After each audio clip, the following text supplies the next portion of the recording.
హరీష్ రావు గారు ఈరోజు Madhu park ridge apartment వాసులను కలిసి వారిని తప్పుతో పట్టించి ప్రభుత్వాన్ని నిందల పాలు చేయాలన్న మీ ఆలోచనకు నేను సమాధానం ఇవ్వాలనుకుంటున్నాను.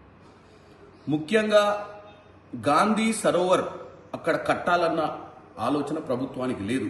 దానికి సంబంధించిన భూమి పక్కన ఉంది. ఈ యొక్క మధు పార్క్ రిడ్జ్ బిల్డర్స్ 2012 ఉన్నటువంటి బిల్డింగ్ పర్మిషన్స్ ఉన్నటువంటి జీవో ప్రకారము 30 మీటర్స్ బఫర్ ఉండాల్సిన అవసరం ఉంది.